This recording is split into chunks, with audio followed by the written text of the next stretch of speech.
Hello? Hello, Bryan? Yeah, just a minute.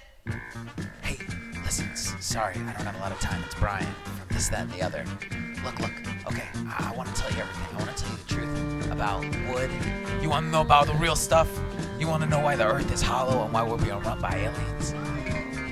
You want to know about the stuff they're putting in your Gatorade and why you should be eating your dogs and why renewable resources are a lie and we're living inside of a hologram. And I'll tell you all this, but you have to listen to This, That, and the Other. You have to subscribe on iTunes, Spotify, Stitcher. Don't tell Sam though. Don't tell him. Ryan, what are you doing? Are you making an ad without me? No, listen, I gotta go. Subscribe to This, That, and the Other. You bastard. 9/11 was a lie. What happened to Building 7?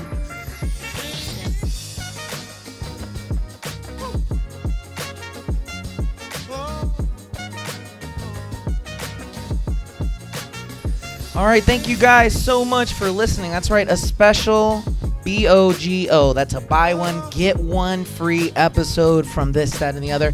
I am your friendly neighborhood co-host, Bryan, and today I don't have Sam with me, however, but I do have the next best thing. Today we're going to be interviewing, you know what? I was thinking about how I was going to introduce you, and I was like, a long-time friend. Like a good long time. One of my longer, and I feel ashamed by saying it, the fact that we've been in the same city for as long as we have, and this is probably the longest we've seen each other since Koreatown, right? Since you came over to Koreatown. Yeah, it's been a while. Eat the mic, you guys. Eat that mic like eating that ice cream.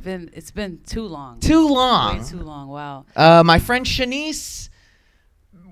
What do you want to go by? How do you want to go by? Shanice Best. You guys just call me Shanice Best. There you go. We got a lot of acronyms on our channel. Forever Cabron. He doesn't want his name put out there. Who's looking for you? Who's hunting you guys? Who's checking for you guys? But we're actually shooting from downtown Los Angeles. Shanice has been so grateful to allow me to come over and meet with her. And the reason I bring that up is just because the rags to riches story we're about to hear is just a testament to why I'm so excited that we're recording here. We're here together on a couch that isn't stained or isn't secondhand or that we're not panicking to make rent. Right. But yeah. Shanice, how are you, homie? How you feeling? I feel really good, man. Good? Thank you for coming through. Thank you for giving me the time to bother you and record you and put you down. This is a long time coming. I've been telling Sam of This, That, and the Other, which you guys can check out on Binge On This, as well as iTunes, Spotify, and Stitcher. You got to get those plugs in real quick early. Yep. But I was telling Sam, I said, Sam, you know what we need on this network? He said, what, Bryan? I said, we need a strong, powerful, energetic, verbose host for a new female empowerment show. And he said, where are we going to find anyone like that? And I said, motherfucker, I got the right one. And so I said, I'm going to meet up with my old friend Shanice. I'm going to have her talk a little bit. I'm going to introduce her to the family just so they can understand a little bit about who you are and why I'm so giddy, happy, excited, just in love that I'm so happy that you're here. Where are you from? What's your deal? Who are you? Yes. What's up? Well, again, thank you, Bryan. Appreciate that. And first and foremost, my name is Shanice. I'm 26 years old. I was born in New York, Queens, New York, raised in Orlando, Florida. Parents have always been super hardworking, always told me I can do it, always instilled confidence in me, and that gave me the crazy idea that I really could. Right. As soon as I graduated high school, I moved to Fort Lauderdale for college for photography. So like media and video I'm super into all that stuff. Bit of a baller. Got the moves. Yeah. I played basketball as well growing up. Never really professional or anything like that, but always played, always was active. Also, when I got to Fort Lauderdale, I didn't realize how much of more life I really wanted to experience. I think the palm trees around and all that stuff and the beautiful cars like every single day really inspired me to be like, yo, life can be like lit if you want it to be. Right. Just got to put the work in. And at the time, I literally had 3 jobs. I worked at I would clean the Apple store late at night, so not the cool job with the blue shirts on. It was literally like I had the jetpack and like clean the floors. I worked at the pretzel spot, Auntie Anne's, pretty good. Pretty sure you guys heard of that, yeah. And then Journeys Kids, literally was like making $8 an hour. I forgot 3 jobs. At the time, bro. it was intense. And this was actually damn, that was horrible. That was actually right before I met you. And Wow. Here we go on air and The everything. boogies. Nah, it was a new person. This is live. This is live. Cut the feed. Nah, but yeah. So this is like literally right before I met you, Miguel. I knew Miguel at the time, and so the thing is, it was crazy because I literally was working 3 jobs, going to school, and I was just fucking happy to just smoke a blunt at the end of the day. Yeah. And pay what I had to pay. Yeah.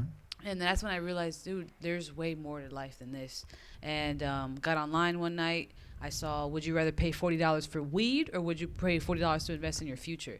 And that smacked the shit out of me, like right then and there. And I took action. I got involved with whatever it was. Mm-hmm. I was selling the product. I did amazing. I made like $10,000 off Instagram my first 4 months. Now, granted, this was way before all the rules and regulations. You can't even like drop 10 comments without getting like a little warning. Right. You know what I mean? So at the time, I was just SEO going ham. rules were different and everything. Everything was just way different. But I mean, the point is, I put something of value in people's faces. Yeah. And that's when I learned, if you can just put value to the marketplace, you're going to be benefited. You're going to be compensated. You're going to be fine.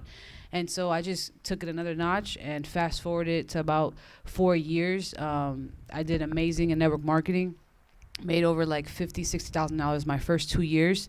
That third year cleared over like $75,000, which is not, all working crazy. from home. Yeah, exactly. It was all working from home. It's not tons of money, but I mean the fact that I didn't have to physically clock in for somebody to get that, I think is pretty amazing. Yeah, your own boss. That led me to do what I'm doing now, which run my own business. I have my own clothing brand. It's called Universal Dreams. Damn right. And we got ourselves here first homie merch. We're gonna be rocking this bad boy on the next episode of This, That, and the Other. But right here, yeah, look at this. 5-6 years of hard fucking work. I wish you guys who were listening to this could see how happy I am at that. He's ecstatic. I love it. I fucking love it. So ecstatic. Shout out to my really good friend Vanessa. Actually, I met her in college when I was doing all this crazy ass fucking working, and she discovered this shit 8 years ago. Universal Dreams has been alive for forever, and through time, through our friendship, through growth, we put our heads together, and I was like, bro, you're super like all about the graphics, all about the computer, and I'm like the opposite. I'm like exterior marketing, like let me show you this. Yeah. Let's put our heads together and let's get this vision out there. Fuck with the vision. Yeah. I believe in this. I live this, and you clearly do too. Let's do it. Yeah. And here we are today. We had our first launch party recently. That went well. We have a charity basketball game coming up and a whole bunch of other things coming up thanks to Universal Dreams. So quick little message before I kind of finish off my little story is if you just put your mind to something, you literally can get it done. And I'm not trying to be cliche, but it's gonna fucking hurt. You're gonna bleed. You're gonna get cut, but you're not gonna die. So as long as you obviously eventually we're gonna die. But my point is like taking action won't hurt. No, you're right. Like, and there's evidence of it clearly of where we're sitting. You know what I mean? Like considering from the beginning of your story, right? From 3 jobs. Yeah, to literally living in Florida, like nothing to my name. Literally the whole time, literally the 3-4 years. I've been here now 5 years. The first 3-4 years of here in California, I've rented out rooms, studios. Nothing has ever really been mine, per se. And it's like, even now, I still have roommates. I'm not trying to express that I'm all this crazy multimillionaire. But the point is, this is the point. If you can get yourself to a better position than you were a year before, 2 years before, 3 years before, you are getting that much better. 1% a day is what I always say. Like 365% better the next year. That's what I mean. That's what I've. That's the word. I mean, that's the feeling. That's the golden rule, really, when it comes down to it. Even if it's just 1 step a day, 1 move a day. It's something that I'm trying to figure out on my end as well, because it always feels like it's 2 steps forward, 1 step back. Right. But I guess you got to look at it the other way. Yeah. And just realize that every step's a good step, one way or another. Because the thing is about winning is, you can win. I mean, you can learn when you win, but most of the time you really don't. You really learn when you lose. And I feel like, just to get personal for a second, back then when me and Bryan first met, didn't know each other from a hole in the wall, we literally got put up against the wall. And when we first met, and it was just like, we can either take this and just fucking put our tails between our ass and just sit, or we can take this shit and rock it out. And that's exactly what we did. And that's where I could honestly say a lot of my motivation in the beginning stemmed from, because I was so like up against the wall. Yeah. And it was a scary fucking feeling. And I'm like, I don't want to go back home. I'm not going back home. Yeah. Like, literally, that's always been my motivation. Like, everyone has their motivation. Everybody has something that moves them. At the time, my motivation was, I can't let my mom down by going back home. Even though she would accept me, even though she would welcome me with open arms and say it's all okay, I couldn't let that happen. I couldn't let that occur. And I'm so grateful for not going back, because it pushed me and made me want to continue on and do more. And I'm grateful. I mean, I'm nowhere near where I want to be, but fuck, I'm fucking getting close. One step at a time, one baby. step at a time. You know? I think it's really cool that we have that innate need not to worry our parents.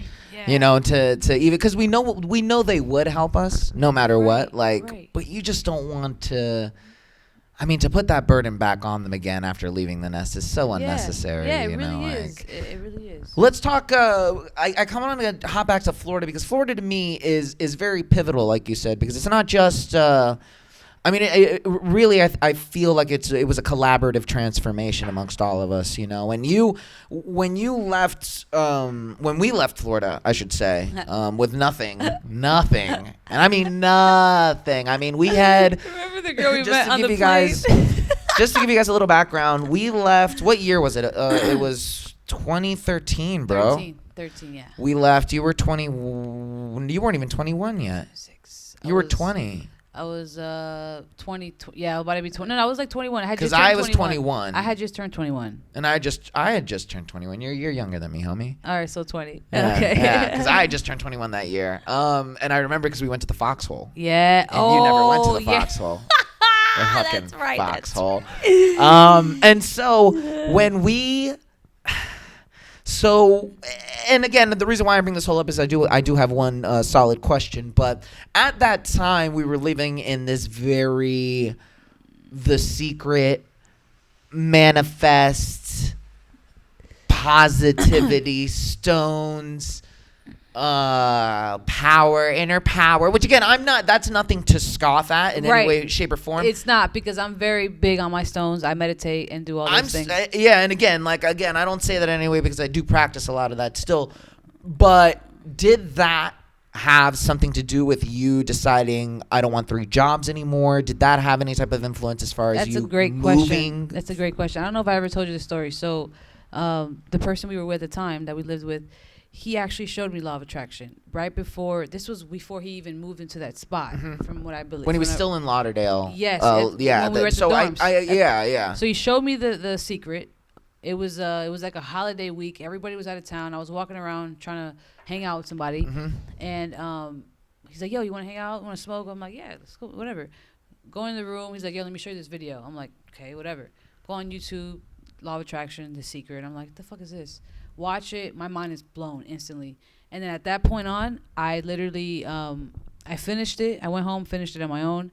And I just started to, everything I was doing and like experiencing, I started to apply that to it. Like, oh, maybe that's why that's happened. I did think of it like this. So as soon as like all the shit we started going through, it was almost like I was shifted to be like, okay, you either believe or you don't. And if you don't, what are you going to do? Like, whether you believe it or not, it's occurring. So why not just use it in your favor? That's what I started to learn, like to use it in your favor. It's like a game in a way. Like it sounds kind of bad, but no, it's like a game. You know, to kind of alleviate sort of the silliness or how you feel. When I describe that or what it was, those actions that The Secret are supposed to be bringing out of you, the manifestation. I always say it's like a baby that can grant wishes. And like the baby doesn't understand that it can grant wishes, and so unless you're like, hey baby, like I need this granted, you know, I need this done, the baby will help you, obviously, because there has to be a law of equivalent exchange. You have to do something in order for something to come back, which, you know, was the differentiation that you would see between some people who believed in The Secret. For example, you know, that particular person, you know, who taught you that would say, you know, I found this printer in the stairwell today, you know, And he would be like, well, you know, he would attribute it to some form of manifestation, which it would be. Right. But you're getting a broken printer, let's say, in a stairwell. And then, but let's say you go out and, I don't know, and that's why I bring it up, because it's hard for me to explain. And I was hoping maybe there was a better way to explain law of attraction? Maybe not necessarily law of attraction, but what was going on in that apartment at that time. Why law of attraction I could didn't definitely work explain that. That's the easy. way it was supposed to. Okay, that's wow. So now that you say it like that, I get Sorry, it. Okay. I'm not a good interviewer. No, I'm all over the place, Doc.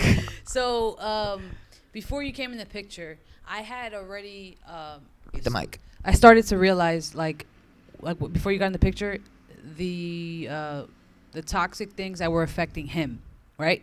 And at first I didn't realize it until I personally had shitty feelings and woke up almost depressed.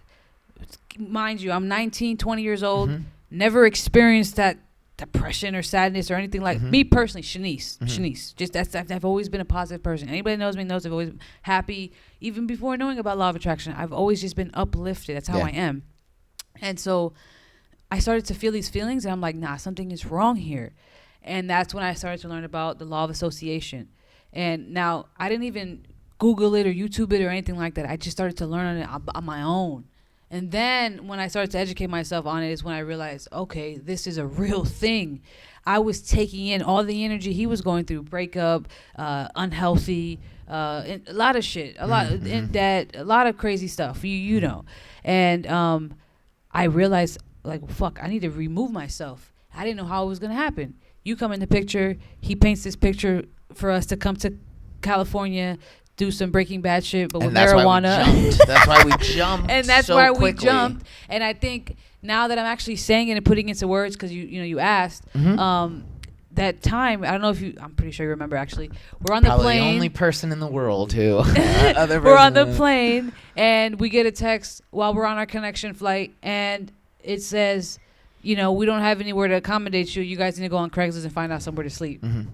I don't know this guy from a can of peanuts. Well, that's the thing too, yeah. And then here, to back up Brian's question again, this is exactly what law of attraction is when it's like, okay, you know that you can breathe, you can walk still, everything is still, you're still living.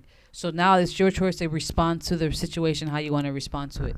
So we figured it out, right? We figured it out like in the air. Well, that's the thing, and that's why to me, and at that point, just to kind of back up, we had finally hit a point in Florida where we were, like you said, sold on a Breaking Bad idea to essentially come out here to Florida or to California and start growing bud, Right. Breaking Bad style. And so we were essentially convinced.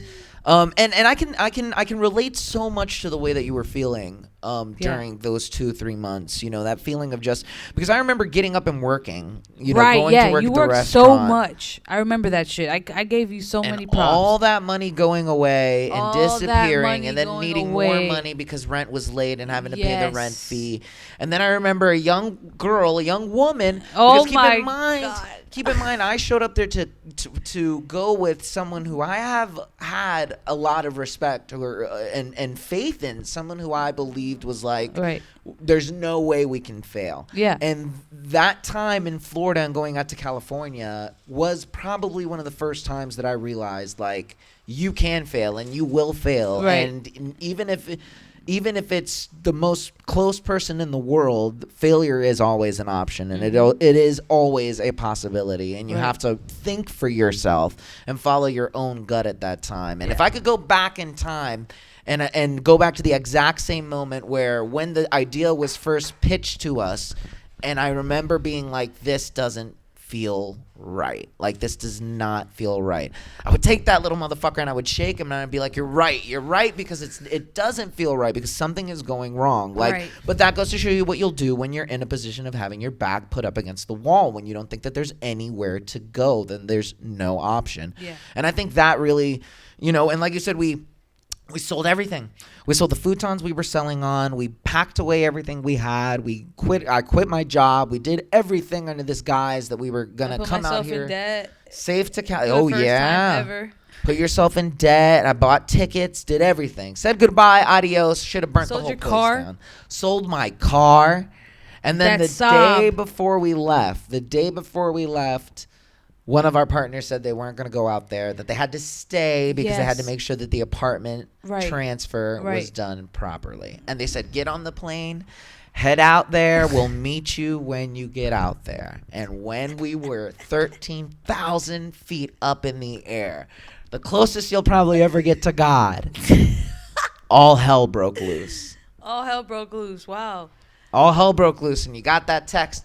And what to this day, and what I love about having you now on the network and just being able to speak with you again and just having you in this area is because there aren't other people that I could possibly ever go through that and have them understand. And I can't tell this story properly to people because they will never understand what happened. Because through some, whether you want to call it law of attraction or you want to call it karma or you want to call it just being in the right place at the right time, you managed to you struck up a conversation with a random passenger on the plane? You remember? Yes. I remember. Yes. That is etched on my soul. That whole event is etched on my soul. I remember now that you were so like, Shanice, I love you, dude. Like, I remember you were so like because I was in the exact same position where I said I cannot call my mom and tell her what's just happened. Yeah, no, not at all. And what did you do? Not at all. So what happened was, I think somebody wanted to sit in my seat because they wanted to sit next to their mom or something. And I was like, yeah, you can have my seat. And then I switched. And as I switched, the girl's hearing my whole story because I forgot who I think we're talking no, we didn't even sit next to each other. No, we weren't sitting next to each other. So I was randomly telling somebody on the phone like what I'm going through before we lift off. And then she hears everything. And she's like, wow, like I heard your whole story. Like, I'm so sorry. Like, I have a whole house in Huntington Beach. If you want, you guys could come through. On our way to California. And then from there, you guys could figure it out. And we were like, fuck yeah. Like, thank you so much. We got there, smoked fucking California weed for the first time ever in our life. And six people, random ass Californian, Orange County, welcoming, white, yes, nice, white. Very, yes. Yes. They were nice white people. Beautiful, for sure. Lovely. I wish I could find them. Out of the blue. I remember her face for sure. They drove us from L.A.X. to Orange County, to Huntington Beach or whatever. They let us stay there. Dude. Out of the blue. And I remember sitting in the back of that fucking car going, this has to be a miracle. This has to be. They could have took us anywhere. They could have murdered us. We could have not met those people. We could have gotten off from LAX and wandered. We would have wandered around. We would have wandered, bro. I had no money. No money. It would have been horrible, bro. And then we spent the next week traversing the great state of California. We took the Amtrak. We ate a whole bunch of Pollo Loco with Big Fat Ruben. Dude. We tried to be Ruben's manager. I can't eat that the same anymore. No, and what's the other one? Del Taco? I don't eat that. No? I do not eat that. Brings me back. Remember? Takes me back. Takes me back to Ruben telling us. I never ate it. You get the 8-piece meal because. bro. You remember that taco shop where we stopped for 75 cents tacos and Ruben was like, this is the best tacos in California. Oh, wow. My favorite part, as a little fast forwarding, was when he took us to the dealership and he sold us a Oh, my God. Wow. Oh. Like, if you could take an internal recording of how cringy, how insane that week we had. Hold on. That was an AMG. I drove. You were in the car, right? I was in the back. I was like, I look back at it now like, what the fuck? What the fuck was going on? Bro, so this guy told us a dream to drive around, sell fucking fish or some shit. I don't remember. He said, we're going to go to frozen fish salesman is what he wanted us to become. He wanted us to sell frozen fish for him. Lobsters and fish and seafood. So we go to the dealership, sit down. Guy takes our IDs, all that, you know. At the time, I had to already know how to drive. I just never bought a car on my own. So this whole thing, I was like, yo, we're that ass about to buy the car. Not realizing you have a whole bunch more to do. Right. But whatever. We take our ID. He's like, yo, you want to test drive it? I'm like, you want me to test drive it? Fuck yeah. And all I remember is the sunset as I think we were in Huntington Beach. Where were we? Or Santa Ana or something? You know, at that point I get it because we Amtrak'd it. We got a little lost. We were kind of all over the place trying to find like It definitely wasn't like the gritty LA. It was No, like a nice it was part. nice. It was a nice Neighborhood, part. yeah. But just fucking cruising, and I'm just like, bro, I don't have $500 in my fucking bank account right now, and I'm going in this AMG. Whipping. This is wild. Crazy. That was even though he was a douche, but I mean that was a great experience. We needed that. An insane moment to be happening because we thought things were going up. We were like, that is things true. are going up. Isn't that crazy that when you just shift, because like somebody can take that situation and be like, oh fuck, this didn't go how I planned, or whatever, which it didn't go as we planned at all. Yeah. But it's like the fact that we were just we were like, yo, we're making it work. Like it's working. Like our mindset on it was the fact that it was working, and I think that's why things continue to work. At that point, I was willing to believe in anything after I saw what happened on that plane. I was literally just like, and at that point, and it's so funny because I say it out loud now, it put us in a relationship that was really like comedic, and yet it was really awkward. Like it was. I had to sleep in the bed with this guy. Incredibly awkward. That was so weird for me. So, that was so weird. Here was for my me. next question: what happened after Ruben? How did we make that transition to? Damn, I was hoping you could tell me that. Because I really don't remember. I remember leaving him at one of the hotels at one point because we said we have to go. We said we got to try and meet up. Oh, we found those girls on Craigslist. That's what happened. That's right. We were into a mansion. The mansion was $5,000 a room. Okay, $5,000. We bullshitted our way to getting rides, essentially. Right. So she's like, oh, we're gonna show you the room or whatever. I mean, I guess people don't judge in LA. I mean, no, people don't judge. You can literally look like this and have $1 million in your bank account. So clearly, so anyway, she shows us the room and we're like, look, this is beautiful, but we got to keep it real with you. Straight up. We don't have any type of money like this. We explained the whole situation. Yeah, we just went real straight, got to the point, and she's like, you know what? We actually have another house in North Hollywood, Van Nuys. I remember this like yesterday. Yep. You guys can rent the room out there. I want to find that house. Me too. I want to find those girls. I'm down. I still talk to Taylor, and guess who I hung out with Shut the other the night? fuck Ja Razen was up. right here, bro. Really? He was right there on this couch, bro. I have a picture with him, bro. Yo, yes.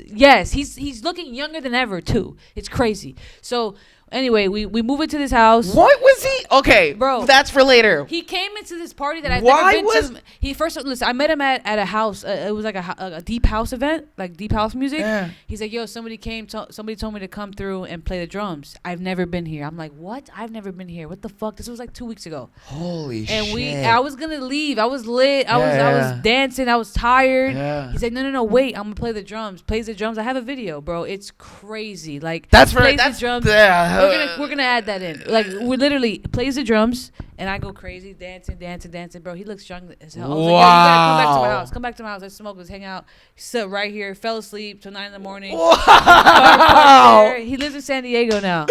Wow. Taylor, actually, I kept up with her for a little while, like after. So Taylor was a woman that lived in the house, older woman, amazing, brilliant. Smoked weed with us. Wonderful lady. We were like, now it's kind of normal, but like I feel like back then we were like, the hell, this old lady wants to smoke with us. This is crazy.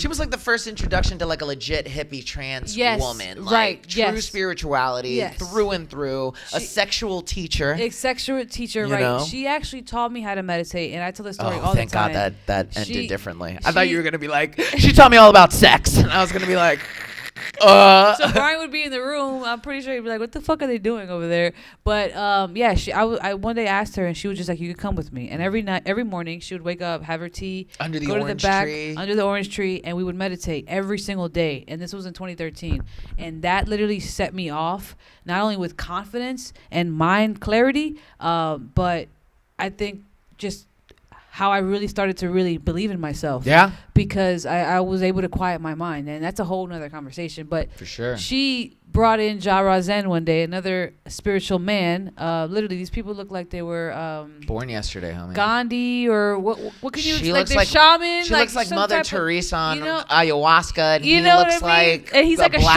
shaman, the black shaman, Jesus. Like I don't yeah. know. And so I they could come not over. believe he was right here. Dude, yes, we're gonna hang out again. 5 I'll or tell you. 6 years I'll tell later. you, and I'm telling you, looking younger than ever. So brought Phenomenal. this dude over. We smoke weed. I don't know if you remember this. You're probably gonna laugh if you do. First time I smoke weed, and it's like minty. And this dude put some mint stuff in it. And I trip out. I I trip out, and I'm like, and he put it the other night, and I was like, Threw you right back to that living room with all the paintings everywhere and that sofa and the fucking sliding surfer doors. that lived in the front house that never came out. Never came out. Dropped me off that one time to drop me off after the thing. Wow. So yeah, so we're there. We're in Van Nuys. We're North Hollywood, and we finally hit a point. We're there for a month, and we're like, fucking, dude. We couldn't do anything else. For all my smokers, okay? I don't know what you smoke. I could admit, I honestly, I don't think there's a lot. I smoke probably like a quarter a week, maybe, give or take. It used to be a lot worse, but give or take, right? We were living off a gram, maybe 2 grams for the week. You remember that Mexican dude who used to grab the grams for us in the truck, homie? You already know, bro. So the dispensaries, we didn't know the game with the Jack dispensaries. shit. We knew nothing. And So this I was still remember- early 2013 when it was all medical. Dude, hold on. This is really 5 years because this was around This was around October because it was. That's a when you flew pumpkin home. patch. That's when I found him. He was like chilling, and I was like, "Yo, you smoke weed?" He was working at a pumpkin patch, some type of pumpkin situation for October. Yeah. And he's like, "Yeah, It was yeah, this yeah, month. It was Holmes, this time of the yeah, month. Holmes, I got you, Holmes." And I'm like, "Look, Holmes, we need some weed. We got like $20. Like, what can we do with this?" And wow, Crazy, bro. right? We That's lived- why I was so surprised when we set this whole thing up. I was like, not only is it his birthday, but it is the exact same month that you and I were stuck out here and we flew out. Like, I got the chills right now, bro. so I we're need a there at shot. the I very need a end shot. of the. I know, right? We were there at the very end of the house. We were done. I personally had hit a point where I had nothing else I could do. Yeah, I was yeah. down to the last bit of everything. Yeah, you left and I left right after you, literally. You left before me. Oh, wait, I left remember right because before it you. scared the shit out of me. That's right. I remember because I was remember. because it was that. And I again, was it's fucked. so great that we're talking about this out loud because I never told you. I was so scared when you left me. Like when you left and you were like, I got my ticket, like I'm going home and everything. Like my heart, my gut dropped because at that point I still didn't know how I was getting home. Like and there was no money to keep that room going because you were Right. leaving. Right. And I was like, I remember. And I was so happy for you. I was like, yes, like good, like one of us is getting home, like, Yeah. and like I was so I don't know if I ever told you that, but then I remember when you left that day and I was there by myself for like 2 or 3 days, like, and I just remember I was just like, she's like on her way home, like I was like, at least something did right, like, and if Yeah. anything, it gave me inspiration to be like, whatever Shanice was believing in, whatever she was doing, whether it was hard work or whatever it was, you know, from meeting that woman on the plane to getting out of that, Yeah. you know, I was just amazed by it. I was inspired by it, and everything. It humbled me, like it humbled me, and it made me make calls and do things where I was like, look, I need help, and like that's what it was. This guy was not like, yes, I remember you would never ask for help. Yeah, Just so like no matter what. to like, see no matter you what. hit that point, you know, where you had to make the call and be like, I gotta get out. Like I couldn't. Yeah. There was nothing you could. We had hit that point, and I was like, well, if she can do it, like, and it's not that you were ever proud or that you like were ostentatious about it, but you just when you did that, I felt comfortable to be like, okay, I was like, we got to make moves, like we got to do something, and that's what we did. I made a call. I got a homie to bail me out, which was amazing. Nick Dahl to this day. Even my mom wouldn't bail me out of that situation. I remember calling my mom, God bless her, and I called my mom and I explained everything to her, and she was like, shrug, sorry, homie. Yeah. Like, and I was like, fuck. Like, Yeah. nobody could. I give you props. I didn't tell my mom that whole fucking story till like 3 years later, bro. I told her everything. I was like, bro, they fucked us. I was like, he fucked us. I was like, we fucked. When we got the message to say that there are websites you can check to find out what dumpsters to eat out of. Oh my god. I mean, I lost all faith in everything.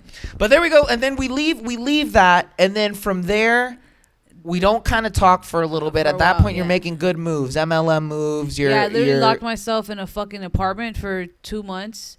Thankful for the girlfriend at the time because her sister went out of town, and I was like, fuck yeah, I'm gonna. It was a similar condo like this, motivating and shit, and I just went ham, and that's when just really put everything into the MLM. literally everything went into MLM, and yeah, I'm grateful. I'm super grateful. That's amazing. What a story. What a tale. Amazing to think that that's how two stars in the sky met, collided for moments, 3 months at that, and have built, I'd say, a lifelong friendship, in my opinion. Out of 3 months. Crazy to think that something like that can happen. Damn, it was only 3 months. Wow. Only 3 months, my friend. And I'd count you as probably one of my closer friends, man. Yeah. Because there isn't a lot of other people. I mean, I've gone through some stuff, but it's generally just me. Yeah. How often do you say, I spent 3 months with some random ass chick? Yeah. Had to split a bed with her. Which I was trying to emphasize before, a little while before. So I'm going to get real vulnerable real quick. So for so long, like, I literally, I don't know, since I was younger, there's nothing against men.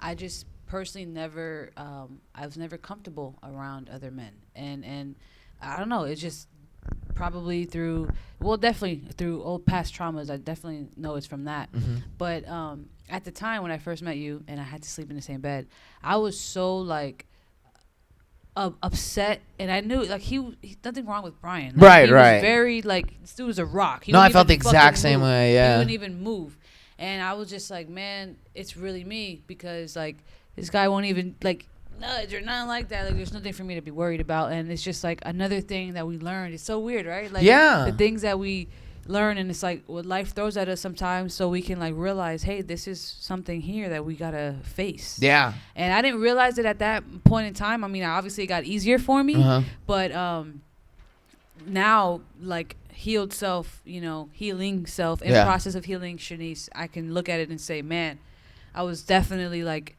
in such a low place, because I just all these small things that were reminding me, hey, this is what you got to work on. This is what you got to work on. And it's just like crazy how life can really teach you that. Yeah, I mean, I think it really brought out for me, just personally, like, just one, how strong people can be, you know, just to see you kind of go through that, because I could feel the awkwardness, and I mean, you'd have to be a rock not to, but it was interesting, like, and again, looking back as someone who's working on himself and trying to find the best of himself, like, looking back at that time, like, I learned so much, not only about like working as a team. Yeah. You know what I mean? And working in tandem and having some form of open communication, but like just like finding respect in a woman, like in like a female, a strong, like powerful female, like that was not only like, going through it step by step with me, no complaints at all. And like to be younger than me and to have your head on as straight as it was, like, and just to see you do that, like, made me just be like, that's a goal.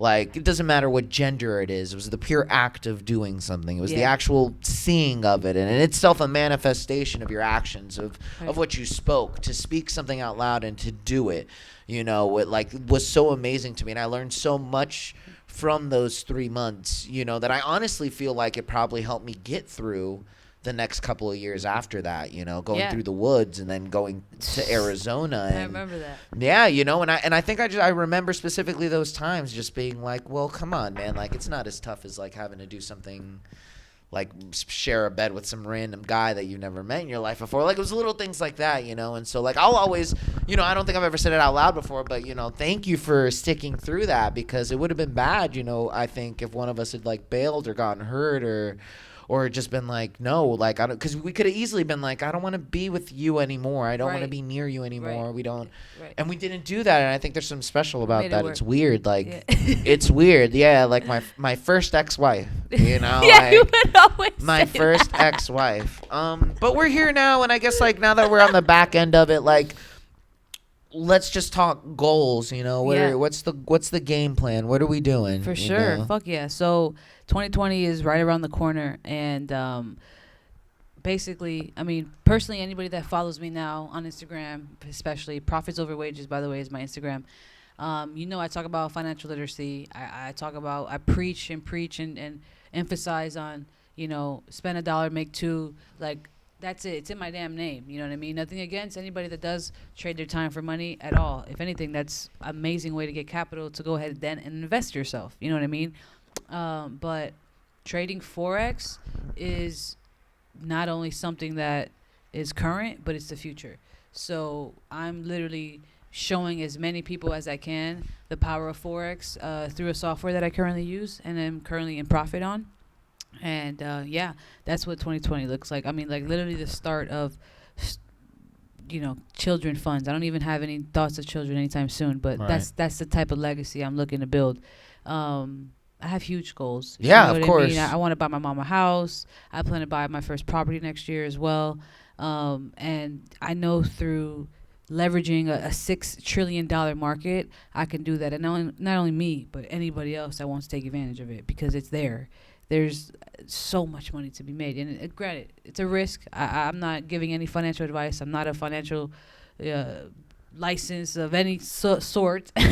But, one thing I will say is I took a risk on myself years ago, and that opened my eyes to bigger things. And at the time, I could honestly say I had no real money to invest. Yeah. And through everything I've been through and understanding, even though at the time when I learned I didn't have real money to invest, and now that I do get it, I'm investing into it even more. I can sit here and talk about it till I go blue in the face because of how much it's really worked. Yeah. You know what I mean? And how to take advantage of it. It's amazing to see what you've been able to do with networking and not having to prostrate yourself on the Instagram algorithm by showing skin or you have a very solid following. You interact very well with everybody on the internet, and we were discussing some of the business behind scenes, and the numbers that you're talking about and the moves that you're talking about are insane to me personally. Which is again the goal and everything, but for you to be able to achieve that, at your age, as a female, as a gay person, even in one of the most liberal, states in the country, it's so crazy, to kind of see that come together the way that it does, and the fact that it's just with something as simple as, Forex, or simple as having an understanding of a $6 billion industry. Yeah. I mean it's I'm no expert whatsoever. I mean there's people that I personally follow now, friends, they're killing it. A friend of mine other day cleared 100,000 in the market in one day.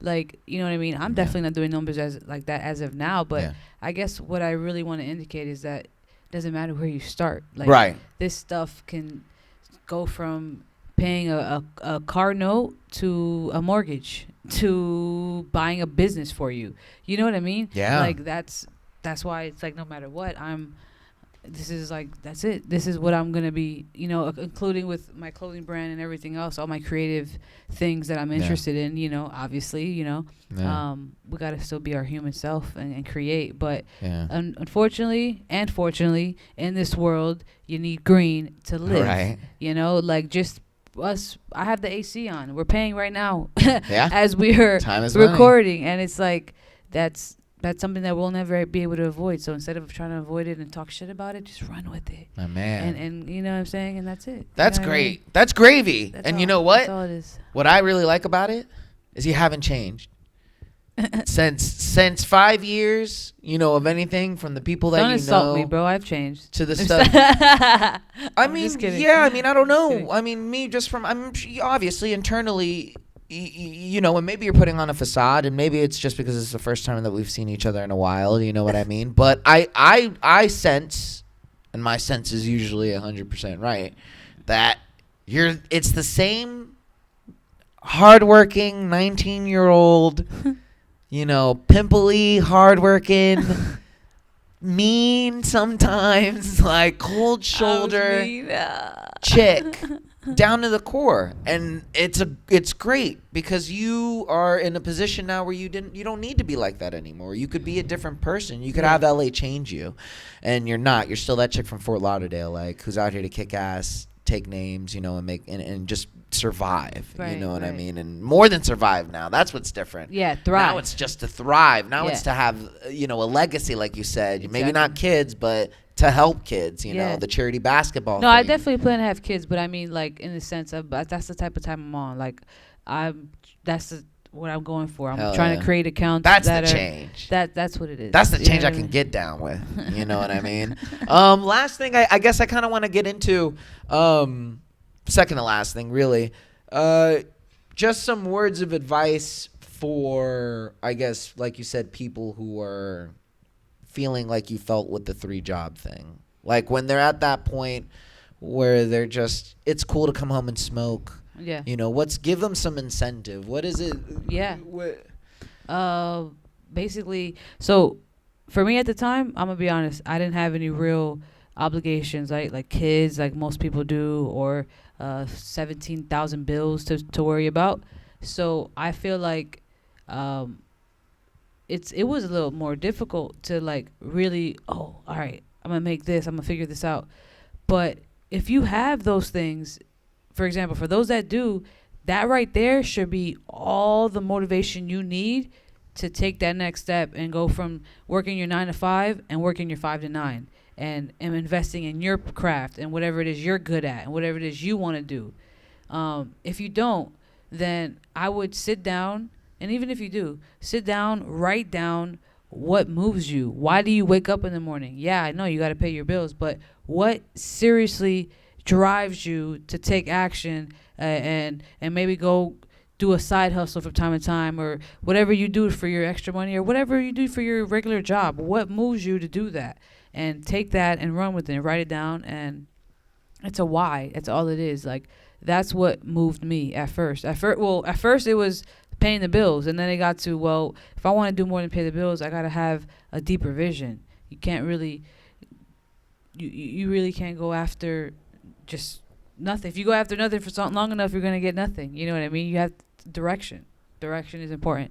So I think that's another reason why I went from $600 is so cool, $2,000 is so cool, to like, no, I need at least 6 figures a year. Like, come on, minimum.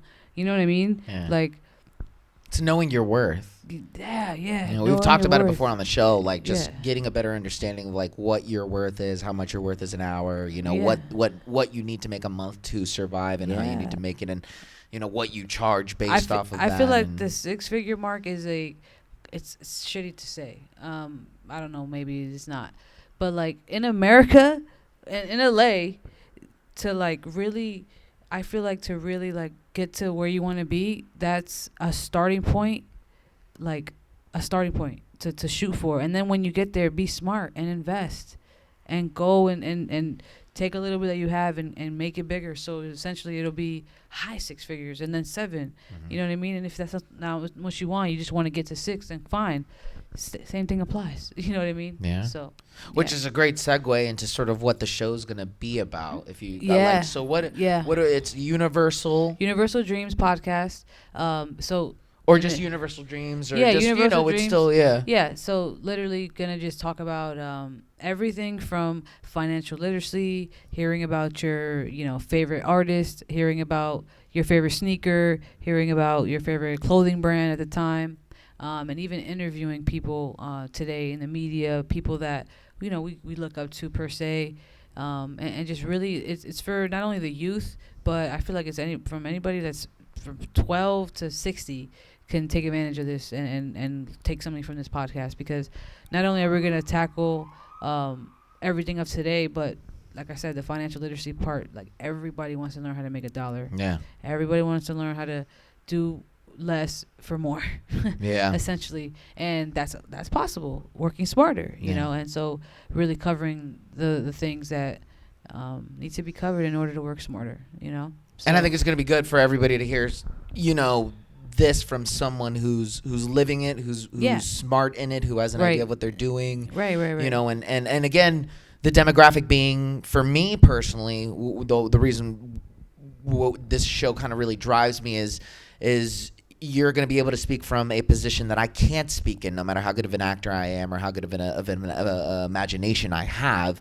Mm-hmm. You know, I'm not a, you know, young black woman, you know, successful entrepreneur, you know, Hispanic woman. Like I don't have those. And so for me, what's important is what little youth we may have listening to us, and you know, whatever people you may have start listening, which I'm hoping is, some, they're going to be able to take whatever lessons you may be explaining at that time, just like we did now in this hour, which wasn't necessarily about financial, freedom. Right. It was just you explaining about who you were and what drives you. Right. Just to hear that, even if it is just for 30 minutes, is empowering in itself, even if it isn't applied to financial gain.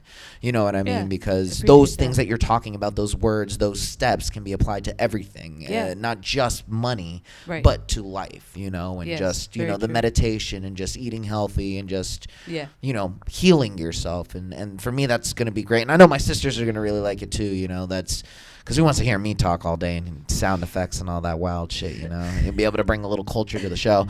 Any last words, man? I took up pretty much an hour of your time. Do you have anything that you want to plug?